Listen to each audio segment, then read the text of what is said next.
남중국해를 뒤흔든 괴력의 태풍. 현재 한롱은 중국 남부 광둥성에 상륙했다. 최대 풍속은 초속 45m.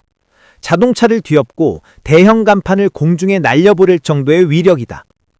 하이난 섬에서는 이미 19만 명이 대피, 공항은 폐쇄되고 해상 노선도 모두 끊겼다. 그러나 진짜 문제는 이제부터다. 태풍의 경로가 예상보다 빠르게 북쪽으로 전향하고 있기 때문이다. 오가사와라 제도에서의 유턴, 태풍의 기묘한 궤적. 한롱은 일본 남쪽 오가사와라 제도 부근을 통과하며 한 차례 서진하다가 갑작스러운 유턴이 보이고 있다. 이런 경로 변화는 단순한 진로 수정이 아니라 태풍이 마치 바다 위의 요트처럼 지구자전에 의해 북서방향으로 이동하는 힘을 받기 때문이다. 기압과 바람, 바다의 온도, 그리고 지항류, 이 네 가지가 태풍의 항로를 결정짓는다. 지금 한롱은 따뜻한 해수 위를 따라 북상하며 한반도와 일본 열도 사이의 미묘한 바람줄기를 따라잡고 있다. 기류가 살짝만 바뀌어도 경로는 수백 킬로미터씩 달라질 수 있다. 낮게 깔린 구름의 이유, 바다의 숨결. 요즘 전국 하늘엔 유난히 낮은 구름이 짙게 깔려 있다. 그 이유는 명확하다. 한롱이 몰고 오는 바람은 바다 위를 지나며 습기를 잔뜩 머금은 채 육지로 불어오기 때문이다. 따뜻한 해수 위에서 증발한 수증기가 차가운 가을 공기와 만나 저층에 머물면서 짙은 구름층과 이슬비를 만들어내는 현상이 나타난다. 그 결과 밤에도 열대야가 지속되고 낮에도 습도가 높아 체감온도는 여름의 잔향을 닮았다. 한글날 그리고 추석 연휴의 끝, 태풍의 간접 영향권 속으로. 문제는 시기다. 이번 태풍이 한글날이자 추석 연휴의 마지막 날에 맞물린다.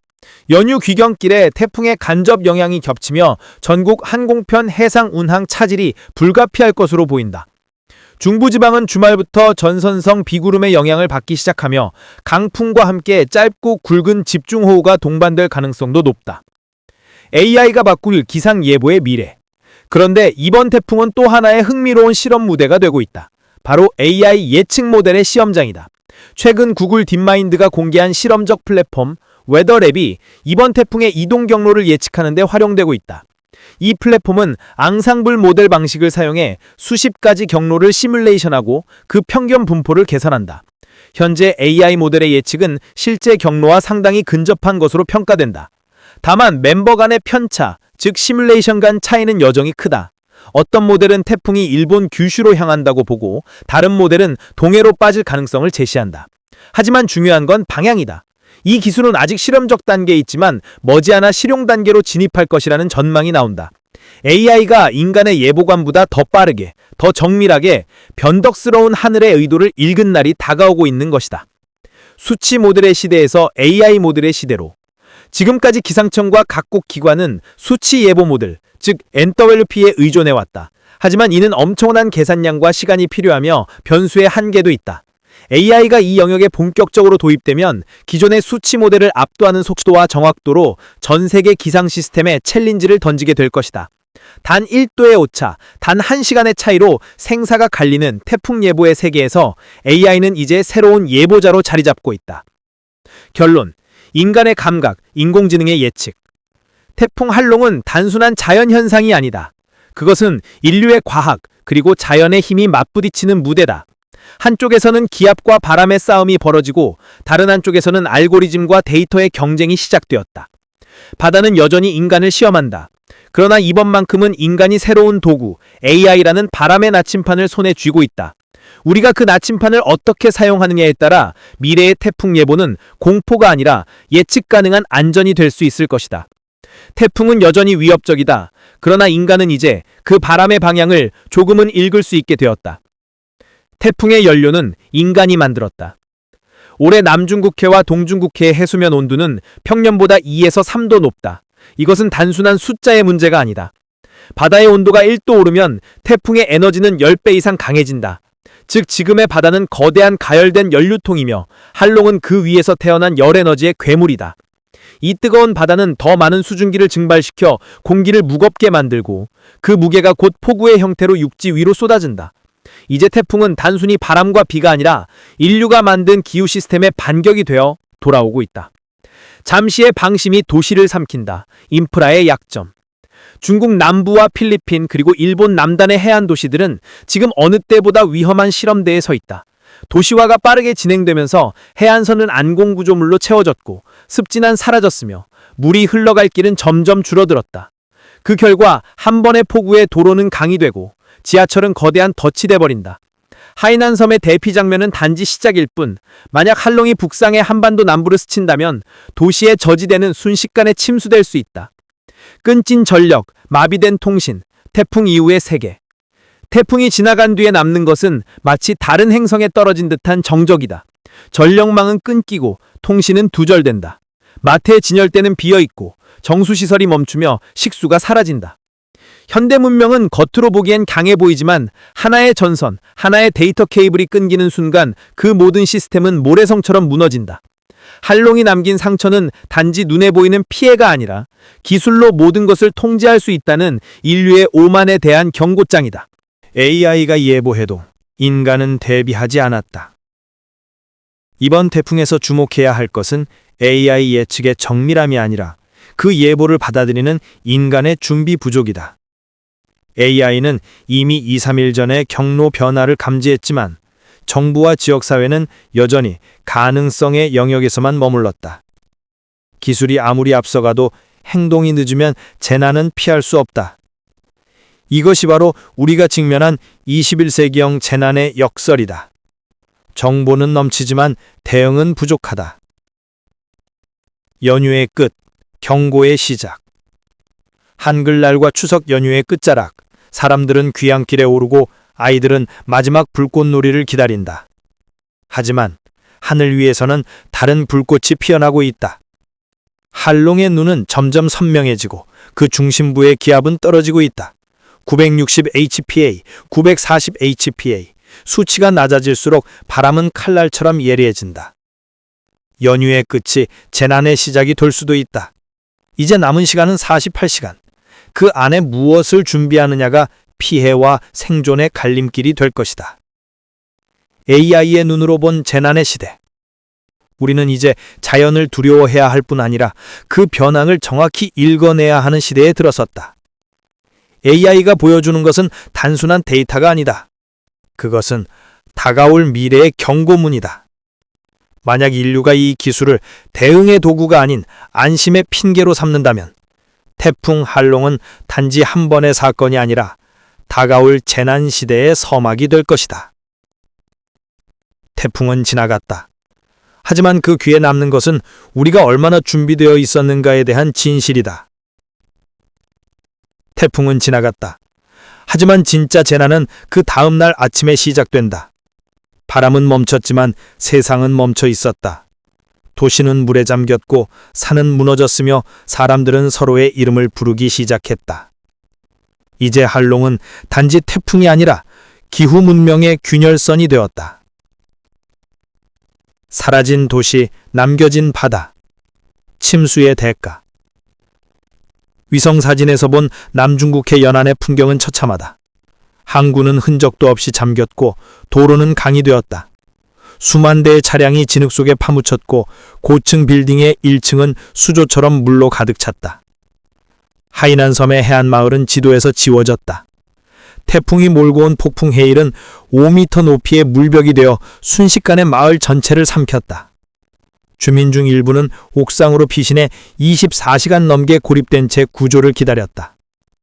태풍이 남긴 물은 단순한 홍수가 아니다. 소금물과 오염물질이 뒤섞인 독성의 웅덩이다. 이 물이 마르고 나면 남는 것은 염해와 토양 붕괴, 그리고 다시 농사 지을 수 없는 땅이다. 전력은 끊겼고 정보는 사라졌다. 문명의 단절. 태풍의 바람은 전봇대를 쓰러뜨렸고 통신망은 끊어졌다. SNS도 뉴스도 전파도 멈췄다. 그 순간 기술 문명은 순식간에 고립된 섬이 되었다. 도시의 발전소는 침수됐고 배수 펌프가 작동하지 않자 지하철역은 거대한 저수지가 되었다. 전력은 곧 생명이라는 말이 이보다 더 실감된 적이 없었다. AI 예보가 아무리 정밀해도 전기가 없으면 아무 의미가 없다. 어떤 기술도 한 줄의 전선이 끊어지면 무력하다. 기후 난민의 시대가 온다. 한롱 이후 중국 남부와 필리핀 일부 지역에서는 수십만 명의 이재민이 발생했다. 그들은 더 이상 집으로 돌아갈 곳이 없다. 물은 빠지지 않고 흙은 썩어가고 바닷물은 식수원을 오염시켰다. 이들은 이제 기후 난민이 된다. 기후변화는 전쟁보다 잔혹하다. 총성도 폭발도 없지만 천천히 그러나 확실하게 인간의 터전을 지워버린다. 유엔은 이미 경고했다. 2050년까지 전 세계 10억 명 이상이 기후로 인해 삶의 터전을 잃게 될 것이다. 한롱은 그 경고의 현실 버전이다. 경제의 심장은 멈추고 물가는 치솟는다. 항만이 마비되자 물류는 끊겼고 연료는 공급되지 않고 식량은 저장 창고에서 썩어가고 있다. 한 도시의 마트 치밀대가 비는 데에는 단지 48시간이면 충분하다. 전력망 복구에는 수주가 걸리고 공장이 멈추면 생산은 중단된다. 그 여파는 국경을 넘어 에너지, 식량, 물가 위기로 번진다. 기상재난은 이제 더 이상 자연의 일이 아니다.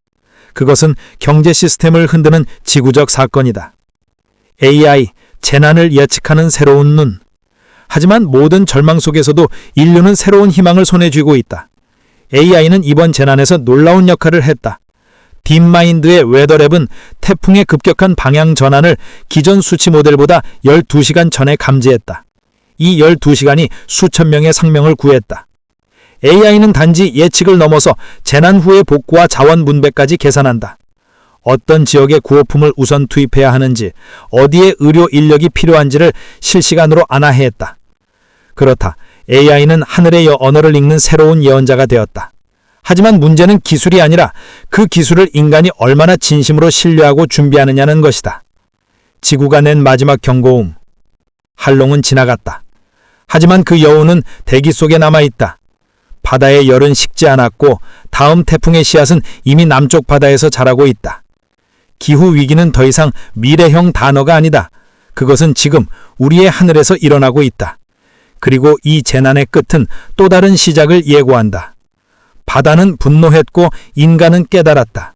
그러나 그 깨달음이 늦은다면 다음 한롱은 경고가 아니라 심판이 될 것이다. 태풍의 이동 원리와 10월 중순 기상 전망.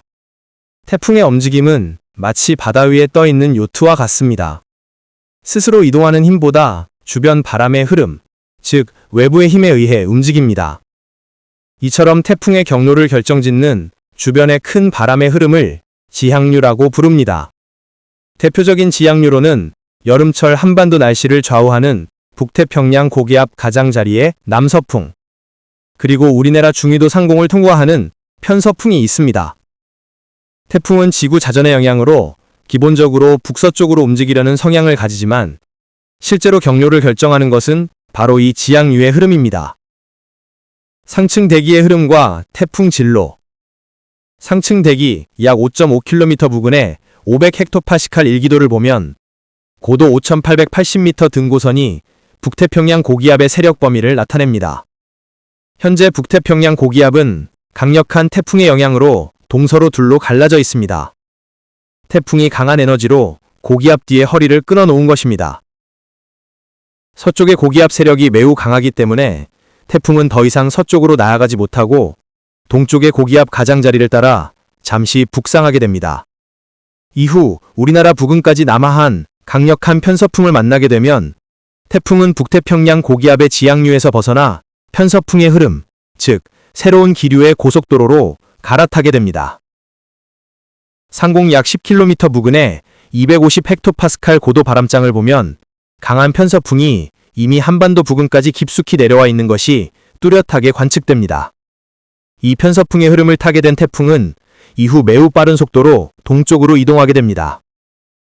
날짜별 예상 일기도 및 기상 변화. 10월 8일 수요일, 태풍은 일본 남쪽 해상으로 접근합니다. 같은 시기 중국 동북부에서는 차가운 대륙 고기압이 남하하면서 세력을 확장합니다. 북쪽의 고기압과 남쪽의 태풍 사이에서 등압선 간격이 좁아지며 우리나라는 강한 북풍이 불기 시작하는 통로가 될 전망입니다. 10월 9일 목요일, 한글날 추석 연휴의 마지막 날입니다. 태풍은 일본 남쪽 해안을 스치듯 동쪽으로 이동할 것으로 보입니다. 일본 본토에 직접 상륙하지 않는 것은 다행스러운 일입니다. 이 시점부터 태풍은 편서풍에 완전히 진입하면서 이동 속도가 급격하게 빨라질 것으로 예상됩니다. 태풍과 북쪽 고기압 사이의 등압선 간격이 더욱 좁아지면서 우리나라에는 저녁 무렵부터 매우 강한 바람이 불 것으로 전망됩니다. 등압선 간격이 좁을수록 바람의 세기가 강해집니다. 특히 제주도 부근의 예상 풍속은 초속 18m에 달할 것으로 보입니다. 태풍 중심은 1000km 이상 떨어져 있지만 우리나라는 태풍의 간접 영향권에 들어 전국적으로 강풍이 불겠으며 시설물 관리와 안전사고 예방에 각별한 주의가 필요합니다. 10월 10일 금요일 태풍은 일본 동쪽 먼 해상으로 완전히 빠져나가며 강했던 바람도 점차 잦아들겠습니다. 다만 주말에는 서쪽에서 새로운 전선성 비구름대가 접근하면서 중부지방을 중심으로 비가 내릴 가능성이 있습니다. 기상예보의 새로운 미래, AI 기반 예측 모델. 최근 여러 분야에서 인공지능, AI가 급속히 발전하면서 기상수치 모델에도 AI 기술을 적용하려는 시도가 활발히 이루어지고 있습니다. 그 대표적인 사례가 구글 딥마인드가 공개한 실험적 플랫폼 웨더랩입니다. 웨더랩이 예측한 태풍의 예상 경로를 보면 공식 기상예보와 거의 동일할 정도로 높은 정확도를 보입니다. 이 플랫폼은 앙상블 모델 방식을 사용합니다. 이는 초기 조건에 미세한 변화를 주어 수십 개의 예측을 동시에 실행함으로써 결과의 불확실성을 평가하는 첨단 예보 기법입니다. 현재 가장 정확하다고 평가되는 유럽 중기예보센터의 앙상블 모델과 비교하면 ECMWF 모델은 예측 편차가 다소 크게 나타나 일부 경로가 일본 규슈 방향을 가리키기도 합니다. 반면 구글 딥마인드의 AI 기반 앙상블 모델은 예측간 편차가 훨씬 적고 신뢰도가 높게 평가됩니다. 아직은 실험적인 단계지만 머지않아 AI가 기상예보의 실용적 도구로 자리 잡을 가능성이 큽니다. AI를 통해 보다 정확하고 빠른 예측이 가능해진다면 이는 기상예보 분야에 혁신적인 전환점이 될 것입니다. 기존의 수치 모델은 이제 AI라는 강력한 도전자와 함께 새로운 패러다임의 경쟁 시대를 맞이하고 있습니다. 지금까지 기상정보였습니다.